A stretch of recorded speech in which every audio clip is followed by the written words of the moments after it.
What's up, y'all? It's 10 at 3 time at Tennessee. How are you? Hope you're well. Hope everything in your life is going well. I hope you had a really nice Christmas/holiday weekend. Of course, it's still the holidays, I think, technically, until the new year.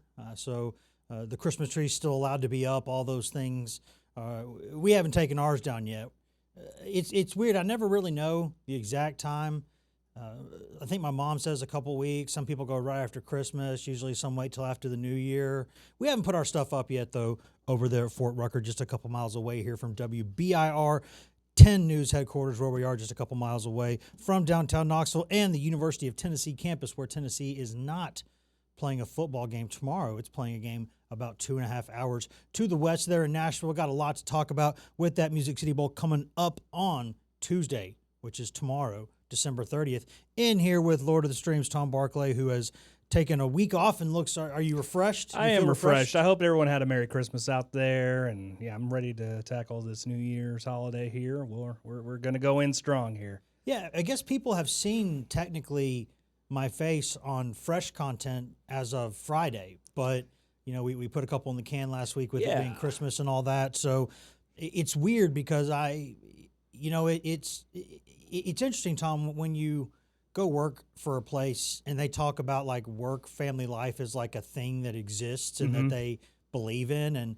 And so they were pretty much insistent that I spend like 5 days not working. So they said, put a couple things in the can. Yeah, they really had to, they were like twist your arm on that one, right? Twisting my arm to do that. They were like, no, just go home for it. And I was thinking about this. Right? I was thinking about this. I think aside from the period where I had left my previous job, had accepted this job but could not talk about it for a few months. So I was just kind of sitting there acting like, hey, I'm not doing anything, but I'll do something soon. Other than that time, I do not remember the last time that I took 5 days, did not work, and was in the continental United States. Wow. I couldn't. It may have been, honestly, when I had that medical incident like 11 years ago. It might have been that long. So I just kind of sat there. I think after a couple of days, my wife was like, "This is great, but you're going back, right?" Like, yeah. Would you? Well, what?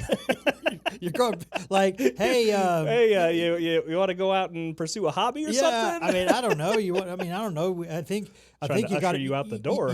You got a drone a few Christmases ago. I think it's out in the shed. You want to go play with that in the yard, or like, take the dog on about 8 walks a day? What do you want to do? It felt like that, but it was good to kind of just sit there and then of course you take that much time off and you come back and do a show. You're like, well, what do we do? Like, what are we talking about? What are we doing? It just feels like a significantly longer period of time than it really is. Yeah. When you're used to kind of bang, bang, go on, next thing, juggle a few sports at once. What's going on here? What's going on with recruiting? What's going on with the portal? What's going on with coaching searches? What's going on in, professional sports? Because there's ties there to sometimes with work stuff.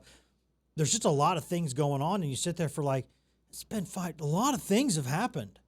Like, a lot of things have happened in 5 days. And, of course, we're not going to discuss all those things because a lot of those things are super old news at this point. Mm-hmm. So I think the best thing to do, most likely, is just to go ahead and get cracking on Music City Bowl stuff because that jumps up on you quick. There's a lot of times where I'm kind of used to Tennessee for most of my career playing bowl games like in the whole, I guess, like New Year's Eve to January 1st or 2nd kind of window. And so last season was different because when you play a playoff game and lose, you're done before Christmas. So it's like, we just sit around for a couple of weeks. Yeah. Like, it's basketball stuff to go do. And, this one, it feels like maybe it's just because of the time that Christmas was on like a Thursday, right? Mm-hmm. And so then the next day is a Friday, and then you go to the weekend. And so it feels like, hey, they were like, put stuff in the can, put a couple shows in there, some mailbag stuff, have some fun, wish people a Merry Christmas, all those things. And then the weekend comes, and then Monday's here, and it's like, oh, wait, the game's tomorrow? It just jumps up on you quick. It really does. It's kind of like an edge rusher, just kind of gets on you right after the ball hits you. So there's a lot going on that game. Tuesday, 5:30 p.m. Eastern on ESPN. And, of course, as you know, I operate only in the Eastern time zone. No matter where I am. I think there are 2 time zones in this country, really. There's Eastern and Pacific, and the stuff in the middle, I don't. The only time in my life that I can sound dismissive about flyover country is specifically with time zones. That's it. In no other way do I do this. Because, I mean, we're basically not like we're on the coast anyway. But technically, we're some in people Eastern. would consider this, Oh, it absolutely is flyover country. But I don't subscribe to that. I don't believe there's any part of I don't America either. that we call flyover. But no, and I think people who forget that do that at their own demise or peril. But I think, just generally speaking, my only point is there's not many things I am truly pompous about. The Eastern time zone is one of them. And I know, lifelong Chicago Cubs fan, don't they play in the Central time zone? Yes, they do. Got a lot of family in Nashville, and of course, they're in the Central time zone. It doesn't exist to me. It just doesn't. I get confused. I don't like it. Even in an era where now, your phone and even your watch, in a lot of cases, will automatically change over when you drive over and go there. But I just don't like, if I'm covering something and it's in the Central time zone. Especially if it's like an SEC tournament or NCAA tournament and you're there for a few days, you kind of almost, you just like, hey, they're like, tomorrow the game's at, 11 a.m. I'm like, no, it's not. It's at noon. And I just kind of try to operate there because I just don't. And a lot of people who are Central time zone purists discuss how much better it is for sports. And I could on some level understand that, but I've always been more of a night owl anyway. So that later hour doesn't bother me at all, and it's kind of fits right in with things for me. Like, I love that when the games, whether if it's a baseball game or a football game that kicks off around like 10 p.m. Eastern, you got live entertainment until like 1:32. That's kind of right in my wheelhouse. No matter how many times you get up for early morning daycare, I'm still just up at those hours. My body just won't let me sleep. And so, long story short, I don't dig the Central time zone. So we're going to say it's 5:30 p.m. Eastern tomorrow. And what's interesting about this is Tennessee opened as a 6.5-point favorite over Illinois way back when, week 2 ago, whatever it was. And it had moved, maybe after some opt-outs, some early bets going on in Illinois, it moves to 2.5 and kind of stays there for a little while. It did, however, just now move from 2.5 to 3 as of like in the past 30 minutes. And what's interesting about that to me is that at least on, and again, I've never put down a sports bet that was an NCAA tournament or betting my brother or friend on a golf course, like about, hey, $5 a hole or, whatever, things like that, NCAA tournament pools. I'm not against it morally, ethically, anything like that. I just don't do it. Maybe I know my personality can be a little bit obsessive or addictive, and I just kind of avoid all that. But for work purposes only, I follow it closely because sometimes it tells you a story. And sometimes when lines move very quickly or significantly, you go, what has happened there? Something is going on behind the scenes here. Either somebody's gotten hurt or somebody for another team is coming back, or, there's been, something going on at practice that's not sure, or a guy's going to be suspended and, it's kind of not out there yet, but it's somebody's gotten wind of it, or some sharps have put down heavy money on something and they usually know something. So what's interesting to me is that at least on DraftKings, 86% of the bets have been on Tennessee. And even despite that, the line wasn't moving much.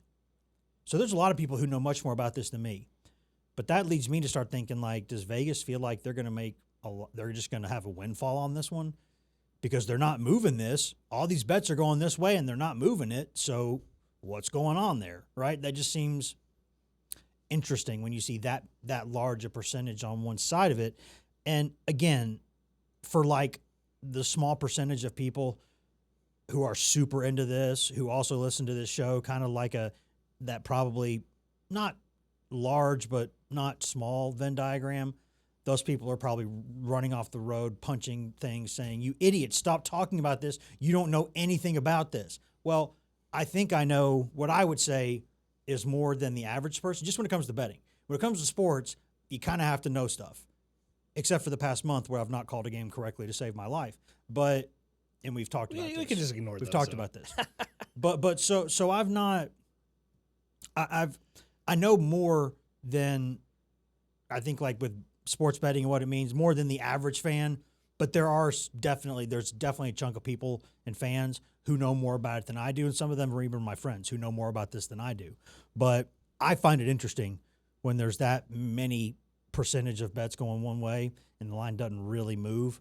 That, to me, is interesting because, as you know, Vegas slash sports books in all these states, as a business model, they don't tend to operate by taking baths very often.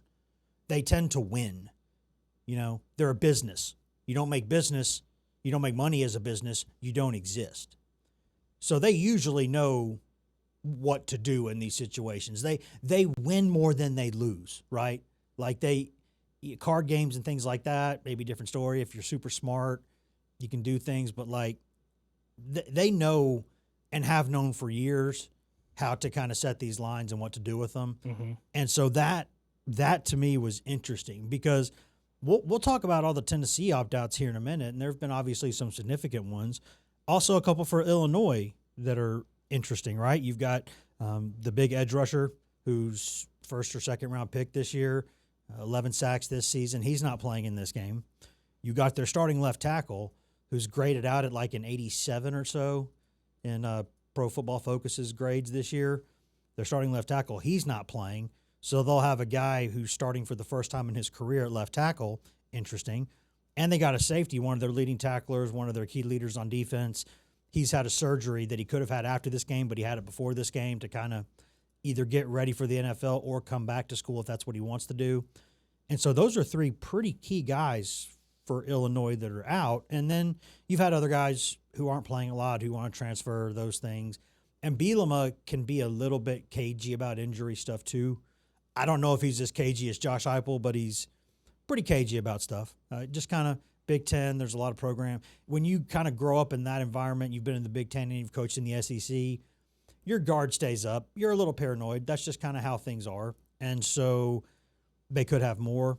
But those are three pretty significant pieces for Illinois that are out in this game. Now, they're a key quarterback who's really, really good. Tennessee tried really hard to get him to leave Illinois last year, and he didn't do it. He stayed.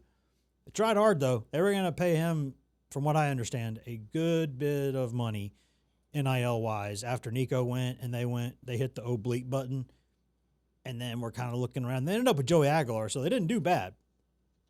But Altmaier was one of the top guys, former Ole Miss guy, transferred to Illinois, had a really good year last year. And, hey, they tried. And or people on behalf of them tried, if you want to put it that way. Didn't end up happening. He stays at Illinois. He's really good. He's there.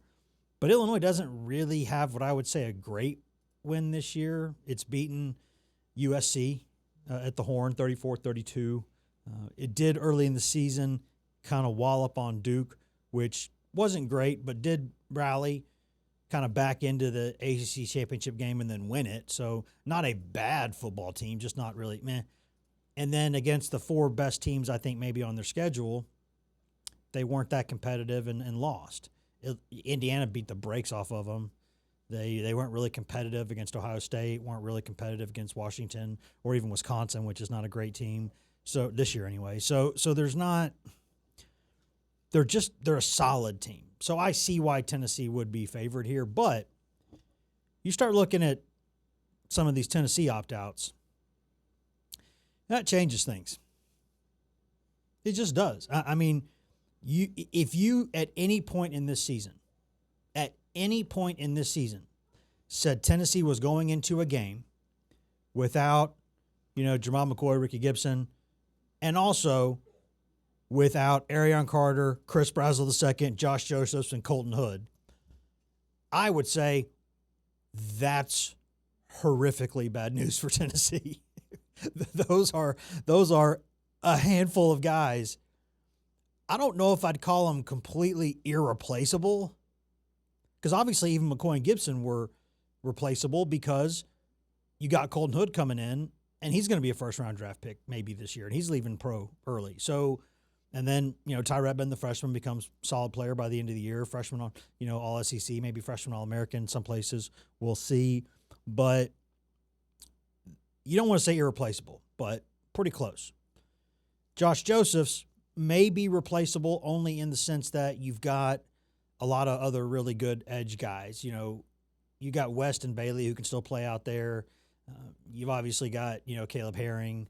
You've obviously got, Jordan Ross if he can get healthy and be more fast. He was so impressive early in the season. then had some injury issues, and so we'll see what's going on there. But Tennessee's recruited some young guys they really like there too. They've had edge guys for a few years who are good. Now, you're not going to say take Josh Josephs out of the equation and you won't notice. You're going to notice. Josh Josephs is a freak. And it's kind of like if you took Stephen Pierce Jr. off the field, you'd be like, that's a freak. Guy might be NFL Defensive Rookie of the Year this year. Like, he's a freak. Josh Josephs, very, very good player. And then you take Arion Carter out of the defense, too. A guy who I think, all things considered, maybe their best defensive player when he's healthy. And I think it's good for him. He fought back hard from that turf toe, tried to get out there for a couple games late in the season. I think him shutting it down and getting ready for the draft is exactly what I would do in his situation. Because if you go back early in the season, watch those first 2-3 games. Watch those first 2 or 3 games with Arion Carter. You will see one of the better linebackers that's been at Tennessee in a hot minute. He is good. Really good. Really, really good. To the point where people were saying this year, later in the year, they were saying, Wes, why are you saying Arion Carter is going to go pro? Like, he's been injured. He's kind of been limping around. He's not looked outstanding. He could come back maybe next year and make a lot more money. And my response to that pretty consistently was, I don't know what Arion Carter's going to do. He hasn't told me. But I did watch those early games this season, and I watched that film, and I'm pretty sure NFL guys saw it too. They know turf toe's a real thing. They know it hinders you. They'll go back and look at times he's been healthy the past couple of years. Yeah, they'll be all right with that. And I thought he would go pro because it just looked like the right decision for him. Now, of course, you're saying that on the front end. In hindsight, it's totally different. You know, it could be totally different. We don't know. We don't know. But you look at that and you go, yeah, I see why. So that's why all season long I kind of thought this would be his last season, because just early on, those first couple games, I watched a guy and I was like, that guy's going to play in the league for a long time if he's healthy. He is good. A modern linebacker, sideline to sideline, can cover, really, really smart, incredibly smart, tremendous character, a guy who everybody who's around him knows what kind of person he is, what he's about, really smart, understands both like academic stuff and football stuff. You got that FBI, that football intelligence. And you can see that in the way that he snuffs out things and his instincts on the field, and even the way he'll kind of feint and then time his blitzes really well, and you'll go, yeah, that's what the good ones do. That's what the good ones do, is that. So I just kind of thought he would go. And he is. And so you take him out of the equation. So just on the defense, McCoy, Gibson, Hood, Josephs, Carter, not out there. Whew. You're facing a quarterback like Altmaier? Yeah, that's a concern. That's a real concern. You put those things together and you go, I kind of get why when you look at the opt-outs in those matchups, and you're like, okay, Illinois playing without its first-team left tackle, guy who's got good grades and, you know, looks like he's got a future in this game. And, okay, they'll miss him for sure.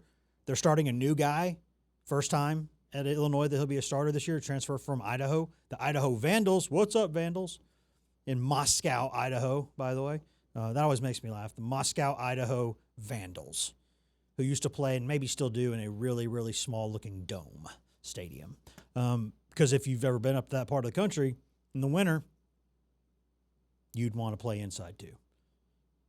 There may be a lot of differences in Moscow proper and Moscow, Idaho. Both pretty cold in the winter. They got that in common. But so he's been practicing all year but not started, and he's going to go out there and play against some of the edge guys Tennessee's got. That's okay. That's a real thing.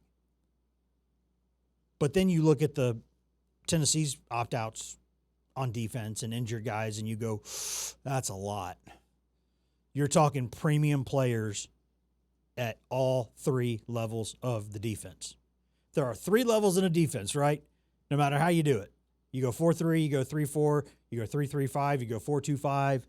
you play dime, whatever it is, there are 3 distinct levels in a defense. And Tennessee's defense, which, as we all know, not great this season. We've discussed that ad nauseum, not much more to add to it, but not been what you would call a great defense. Did have some great players, though, at all 3 levels, had a couple of really, really good players. And there are 3 levels in a defense, and you're taking at least one premium player out of all 3 levels of the defense. Now, again, I don't like to be extreme. I try not to be. I think that's silly. There's too many people in this business. Even if I wanted to do that, which I don't, the market's kind of cornered. The sports field's kind of saturated with those kind of, let's say what we can get to go viral things. I'm not doing that. I'm not about that. But I will go, when you lose at least one really good, critical component on all 3 levels of your defense heading into a game, not a great thing. I think we could all sit down in a circle, have a nice, civil, proper discussion, and all come to an agreement that in a strictly binary good or bad sense, that's bad. Now, we might disagree on just how bad it is, but I don't see a lot of scenarios where somebody's sitting there going, I actually think this is a good thing. It's not. Unless you're thinking maybe big picture, get some guys some reps, sure. There are components of it that are okay for the long run, maybe. But if you're talking about just put this in a box, this game, take one key component out of all 3 levels of your defense, not good. Think we can admit that. So maybe there's some movement there based on that. That would make some sense to me. Then you go to the other side of the ball, and you've had a couple of reserves transfer, guys who weren't getting a ton of playing time, looking around doing some other things. But the big one, obviously, is Chris Brazzell II. He's not playing in this game. If I were him, I probably wouldn't play in this game, so I understand that. And people, again, can feel a certain type of way about that, and that's fine. I don't want to yuck your yum there. I can't say you're wrong. I just, again, it's a non-CFP bowl game. You want to get healthy for combines, and you roll an ankle here, and or something even worse than that. Then all of a sudden, I understand. I understand why it changes things. I just do. And if I were him, I would say, I would tip my cap if he wanted to play. I love those situations. But I file that under, there's kind of a category I have that you may not call it like reciprocal in a way, I guess you could say. But there are situations, and I have them in my head anyway. I don't speak for anyone else, and I don't care to, and I don't want to. Don't have the ability to. I'm not smart enough to. But I will say that I have a category where if you do something, I tip my cap to you. If you don't, I don't judge you. I get it. And so you would think normally like something that, if something's worth tipping your cap, if you do, in theory, wouldn't it be worth at least a little bit of scorn if you didn't do it? Isn't that what a fair world would be? I don't think so. I think there are situations where I go, if you make a smart business decision, the safer business decision, I get it.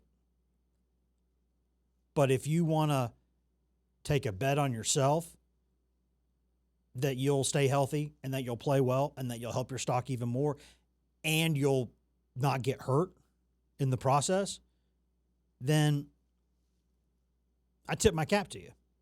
I think that's cool.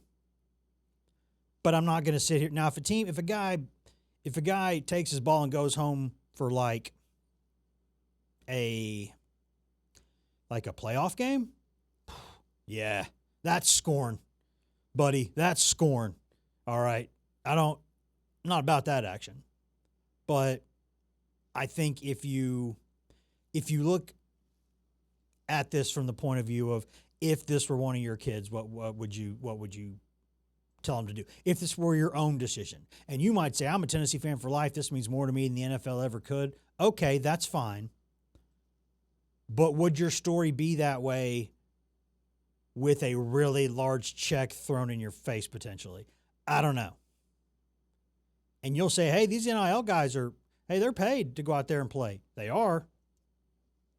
But for a non-college football playoff bowl game, I don't. At that point, it's kind of as much about the next season anyway. So I don't care. Now, you would say, are you a hypocrite then because of what you've said about Notre Dame and continue to say about Notre Dame? No, and I'll tell you exactly why. I bet there were a bunch of guys on that Notre Dame team who would have loved to have played. Maybe some seniors who would never get another game at Notre Dame, and they don't have a sure bet at the NFL level. Maybe they'd love to put on that Golden Dome one more time. Maybe there are walk-ons who will never really get the opportunity really to go out there and play in a game. There's no guarantee they're going to get like a Rudy type of situation. I bet they'd love to go do it. And then some freshmen and sophomores who will be key players on the team next season, I bet that while they wouldn't mind being home for the holidays, getting 15 practices in, or at least a dozen practices, and then playing in a game with reps for next season, I bet they'd have been okay with that. They got hurt feelings about not being in the playoff, but, and if guys don't want to play, fine, I get you. But unless they couldn't cobble together like 45 guys, I don't know. I mean, an NFL team takes about 45 or whatever into a game. So I'm not – I just don't – I don't think that's – to me, that's not – it's different. Because you had a chance to go out there and prove a point. And if you lost, so what, man? If you lost because you had 15 guys don't want to play, whatever. Doesn't matter. Now, maybe they really didn't have enough guys who wanted to play. Maybe there were some injury concerns there. Maybe they just thought, you know what, even from a practical standpoint, let's take our sore feelings out of this. Maybe they had a reason practically to do what they did. Kind of doubt it, but you could see it, and I don't want to assume. But so that's where I draw the distinction there. Because clearly, despite these opt-outs here, Tennessee still is like, we're going to go play a game. Most other people, pretty much everyone else around the country, will go play a game. Yeah, we'll get some practices in. We'll go play a game. Josh Heupel was telling a story this morning about the last time Tennessee was in this exact bowl game, the Music City Bowl. There was a young player who'd had an up-and-down year for Tennessee. He hadn't been a consistent player. He'd had some good moments, some big moments, but also some tough moments where you wonder, man, why was he such a big prospect? This guy's not very good. You can't rely on him if you want to be competing with the Bamas and Georgias and LSUs. You got to do better than this. And they were understandable concerns at the time. That young man goes out for the Music City Bowl practices and has 2.5 really, really good weeks. Goes out there in the game, makes a few big plays, has some good stuff on tape, and all of a sudden, things look like they might be different for him next season. And they were. He went out there the next season and was named by members of the media, myself and many others, as the best player in his position in the country. And he won a big award for it. His name was Jalen Hyatt. And he used the Music City Bowl as a springboard. Not in the classic sense in which you think of, man, he goes out there and has this huge game against Georgia and announces himself, his presence with authority like Nuke LaLoosh and all these things. Okay, it wasn't that. But he used those weeks of practice to dial in. He knew he was going to play a lot in the game. He did. And then he did some plays in the game, had a really good offseason. He's named the best wide receiver in the country the next year. Goes high-ish in the NFL draft. Still making checks right now. And so you can look at this game. That's the kind of opportunity you have. So what if Notre Dame, who's recruiting really well, by the way, they'll be just fine. But what if they have a Jalen Hyatt type of guy on their team that now he's not going to have that moment because he didn't have those practices. He didn't have the opportunity to go play a game against a pretty good team in that wild Pop-Tarts Bowl that always is so wacky, and have a good time, and you get confidence. And so that's why I say these games, they are what you make them. Now, you could say that about everything in life, and for the most part, you're correct. Just about anything in this life, sports, non-sports, it can be what you make of it. And if you look at this as an opportunity to get better, to give yourself confidence, to give your coaches confidence in you, then you can go out there and take advantage of it and seize the moment. Now, of course, Josh Heupel, being Josh Heupel today, was asked about that and said, oh, there's some guys who I think could do that this year, which naturally led to the follow-up response. Who are some of those guys? And Josh Heupel, being Josh Heupel, said, hopefully I'm telling you about them tomorrow. Now, a skeptical person might, and a jaded person would, say, well, he's just waiting to see who plays well in the game, and then he'll go back and fill in the story. Maybe. I'm not saying I believe that, but could I see it? Absolutely. Was born at night, not last night. I could believe that. I could see that. But maybe he just doesn't want to put pressure on one of those guys that, or maybe if he talks a lot about him, then all of a sudden Illinois is going to go watch film and say, what's this guy about? Well, if they're hyping this guy up before the game, they're obviously going to put stuff in for him. What kind of athlete is he? What's he doing? What's he about? Let's look out for this. So, Heupel being Heupel, I would lean more toward that. Now, you could say both are a little bit silly, but I would understand one more than the other. I would understand competitive advantage, disadvantage.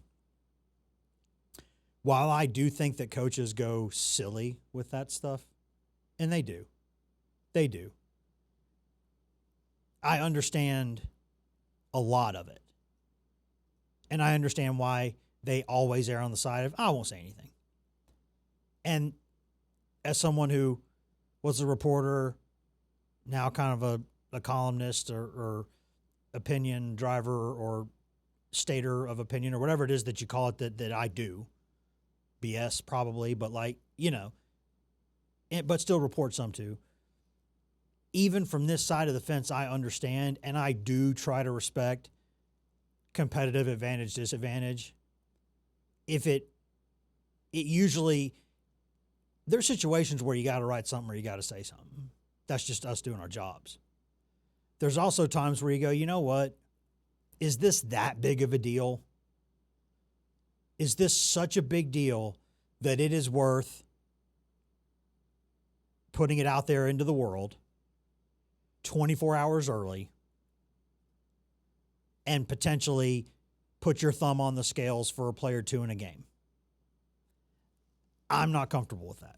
That's a whole entire ethical discussion on what we do and what we don't do, and it's always, we say you like to think these things are black and white, then you get into the real world, and it's really, there's a heck of a lot of gray in all of it. There just is so much gray in it. And so you kind of have to take you can have some hard and fast rules, but I think also it just comes down to every case kind of being its own and being judged on its own. And from a competitive advantage, disadvantage situation, like if I hear on Wednesday or Thursday that a guy has a really sore ankle and he's going to play in the game, but he's not going to be 100%. What is there value in me breaking that story? Yes, of course there is. There's a lot of selfish, me energy there, motivation there to go out and do that. But is it so important to have that and potentially irritate a lot of people who you're going to need to work with on a daily basis? I've made them mad before, and I'll do it again, and it's part of the job, but that doesn't mean you do it just to do it. You pick your spots. And normally in a situation like that, my thoughts are usually, what's it matter to me? It's not. Now, if this guy goes and gets arrested, well, that's getting written, period. Full stop. You get arrested, it's on a public document, I can see you. There's footage of you in handcuffs, getting thrown in the back of a car. You have been caught in a fight on camera, and we can all see it. There's a document saying you're in the Knox County Detention Center. That is being written. Period, dot, end of sentence, end of story. That's getting written. The public needs to know that information without question. It does. Because that gets into public safety and other things, and that's information you need. And if someone gets arrested, honestly, it's information you can just go get yourself if you know who to call and where to look. So that's public. Nothing about that. However, a guy steps on somebody's ankle in practice and rolls it. So it happens just after the injury report. This is in the old days when they didn't have to do those things. Do you really need to mention it? No. What do you have to gain from that? You get a couple hours of really good traffic versus a bridge you've burned for later when you really could do. And you always try to get something out of it. You try to pocket it and say, hey, I'm sitting on this. At the end of the day, it's a business, and if you're not usually doing, there's some things you'll do just out of the kindness of your heart, but it's also business. It's like, hey, I'm sitting on this, and I'm sitting on this, so you owe me one. And most people respect that code. And so that's kind of where these to me are really fun conversations to have in the summer, especially when there's not as many active games going on, to kind of peel back the curtain and discuss these things. Because I think fundamentally, there's a lot of people who don't care about our jobs, but there's also a lot of people who don't really understand them. And they think they do because they've seen movies and TV, and they think you get into it, it's different. Like, I don't judge, I don't pretend to know. Like, I know my parents' jobs, my siblings' jobs, my spouse's job. I know a fair amount about that because I hear about it every day. There's other things that I have no idea what that entails. I've seen that on a movie. I've read about it. I don't know. So I try not to assume. But that's kind of how those things go. It's like, does the public need to know this versus what's the value of kind of saving it for something better? So there's a lot of these, and this, thankfully, if there are many good things about the SEC mandated injury reports, because they take a lot of this stuff away. Like, if it comes out that you find out a coach has lied about that, they get in trouble. They're supposed to be honest about these things. But there's going to be guys who we'll see in non-conference games, you can still kind of be cagey about this stuff. I don't know exactly, and I should. I know with the college football playoff you have to. But I don't know about some of these other bowl games, and frankly, I probably should, but I don't, so I apologize about that. But when you look at what a guy could do in a game like this, who are some guys, based on what we know about who's not going to be in this game, who are some guys who could do something with this game? Who are some guys who could take advantage of that? In Braslow's case, it's sort of obvious in one way and maybe not in another. The obvious thing is Radarius Jackson and Travis Smith Jr., the freshman wide receivers, very talented guys, highly recruited guys Tennessee thinks highly of. Both had a couple injury situations at times this season. Also, we know Tennessee just doesn't really rotate at the receiver spots very often in this era with this staff. So those guys, you would think, obviously they'll get more opportunities. But I also look at a couple of young tight ends / receivers. I know Deshaun Brame's kind of a hybrid guy. But I look at him also, and I look at Jack Van Dorselaer as guys who, Ethan Davis, we know, is getting those starting tight end reps because Miles Kitselman can't play. He's hurt. So you look at some other guys who could do some stuff. I look at those young tight ends, and I guess Brame's a bit of a hybrid / kind of a positionless guy, just a tall pass catcher is what I would call him. A TPC, tall pass catcher, or BPC, big pass catcher. I don't know if you're a slot receiver, a tight end, H-back. Well, I don't know exactly what you are, but you're a tall guy who catches passes, and we're kind of playing positionless football with that position anyway. So I look at those guys as guys who could do something, and maybe there'll be somebody that we haven't considered before. Maybe there's somebody who sneaks up on us. But I would think that. At Joseph's, I think obviously, if Davis is healthy there, but you're still okay. You got a bunch of guys who can play that position. Caleb Herring obviously will get even more reps now. So I look at those guys. There's a couple young freshmen too who I think could do some stuff there. Now with no Aaron Carter, we know that's going to mean more Spillman, right? We know that. He was going to play anyway. Hopefully a lot of Jaden Perlotti because I love that kid and think he could be a star. Hopefully that means more for him. Without Colton Hood at corner, my guess, and I don't know this, obviously Ty Redmond, if he's healthy, starts at one of those. The other one, that's interesting. And I think they might do this. I think they might give senior walk-on William Wright that start because everybody in the program loves him. He got the pick six, late in the year. He's played some at Tennessee. He's been thrown into the fire before at different times in his career, and he's had some tough moments, but he's also stepped up and had some good moments. And I would think, Tennessee native, I would imagine the feel-good story there. And just to be honest, probably structurally for your defense, smart thing would probably be to start him there. But then your young guys, your Poteach, your Merritts, I think those guys, some young guys are going to get some reps there too. And maybe one of those guys could have just a heck of a game. I mean, Ty Redmond had some struggles, and then all of a sudden, how good does he look? So, yeah, I mean, there's no world in which you don't miss Colton Hood. There's not one. And he's a guy that I'm glad he's getting some first-round mock draft hype at least, because tape don't lie. That dude is an all-around ball player at corner. He will stick his nose in there and fight you in the run. He'll hit you. He'll get in your face. He's got really good instincts, good ball skills. That's a football player. That guy, I'm glad.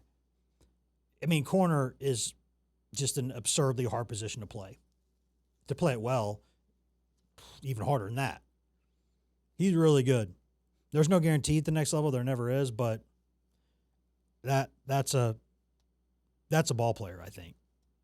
There's a lot of guys there who I think could take advantage of some of these situations. I see guys out there, and to be honest, I'm probably missing some. There might be some guys who, well, what about George McIntyre at quarterback? And we know Joey Aguilar's starting, and we know he should. Or at least I do. I know he should. I think he should. Again, I'll say think and no. I think he should, and he will. I also think if you can have a chance to give McIntyre a little bit of burn here and there in the game, if you can do it, and I'm not saying, again, this is one of those tip the cap if you can do it. I'm not going to scold you if you can't. But if you could play him a little bit in the game, that'd be nice. You may or may not be surprised to know that Josh Heupel was asked specifically about that this morning, and drum roll please, was vague. He said, we'll see. He said, however, he did say there is no plan specifically for him to go in on the second or third possession or anything like that. They're going into the game trying to win it with Joey Aguilar as the quarterback. If a situation emerges where the score dictates it one way or the other, or they're winning by a lot or losing by a lot, or maybe Aguilar's kind of rolled his ankle here and you normally would keep him in the game, but let's just make sure he's okay. He gets his bell rung. We're going to make sure he goes through the proper concussion protocols and all these things. Then, of course, you get a bit more of a free hit to go and play a kid like that in a situation. Because I look at these things, and I know a lot of people don't, Tom, and I won't disagree and say this is one of those things where I can say what I think, not what I know, because I don't know. And a lot of people see this the other way. I see these games as free hits. I see them as,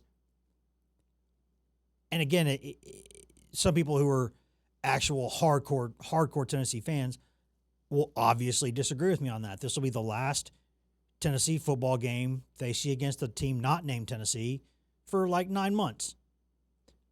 8 months, 8.5 months, whatever it is. I don't do math. So you look at it and say, well, I want to feel good about the offseason. And my answer to that is this needs to be a bad vibes offseason anyway. Because the thing that really mattered, the thing that everyone should remember, the thing that no matter what happens in this game, good, bad, ill, whatever, the way Vanderbilt played with its food against you in your own stadium to end the season after the quarterback ran his mouth the entire time about what he was going to do. You let him do it. Anyone who's back from that team, the way Jeremiah Telander talked after that game needs to be exactly how everybody in that program feels all offseason. Don't lose it. Don't forget it. At least when you're in the building, when you're working. You got to have good mental health. It's the summer. Take a vacation. Go be by the pool. Go see the pretty girls in the sundresses on campus. Go be you. Go unwind. You got to get away a little bit. But when you're clocked into work, no matter what happens in this game, that Vandy game, that's what matters. That's what matters. But I don't think that changes if you go now. If you get the brakes beat off you in this game, that's a bit of a, you're a bit of a, you're a little bummed about that going into the offseason. But I don't. Even then, I think there's no feeling in this game that could possibly be worse. Famous last words, right? Than after the Vandy game. And I would say the same thing if you beat Illinois 35-7. If you look the way, the Iowa game a couple years ago. Even if you have one of those games, I don't think that could, would, should, will lighten the mood from the main point, which is that this offseason needs to be about what Vanderbilt did to you and how something like that ain't going to happen again. So when I think about it through that lens, I think, oh, it's a free hit. You've got, on your defense, 5-6 guys out, including at least one dynamic player at every level of the defense. Sure. It might not go great at times defensively. But you know what? Same was kind of true this season. Pretty much the whole year. Most of it anyway. So, go out there, play hard. Keep it simple. Find ball, see ball, hit ball. Don't let man behind you. Go out there and try to play some ball. Offensively, sling it around, have fun, run the rock. Try to make some plays, take some shots. Joey Aguilar will take shots. He doesn't care. You take a guy from the stands to replace Chris Brazel and have that guy run down the field. Aguilar's going to give him a chance to catch football at some point. He's going to throw it there. And so I particularly don't particularly care what the result in this game is. We'll all watch it. And of course, tomorrow we'll have, Emily and Elijah down there, and we will be hopefully during this program speaking with them as they're there live in Nashville. I'm staying here running it just like the most handsome studio analyst you've ever seen in your life right here. then yeah, I think of this as, go have fun. Go entertain people. Go out there and entertain us for a few hours. Play a little ball, chuck it around, hit people, have a good time. If you lose, If you win, that's good, but it ain't what matters. What matters is what Vandy did to you. What matters is the fact that you should have been a college football playoff team and you were not, and you could have been if you just done a couple simple things a little bit better. And that's the fine line that exists in this game. And your schedule next season is more difficult by any measure. We don't know. We can never know exactly until the games are played. But, hey, on paper, it looks a lot tougher. So that's the bar you got to get over next season. You can't just fix the little things that prevented this season from going slightly the wrong way.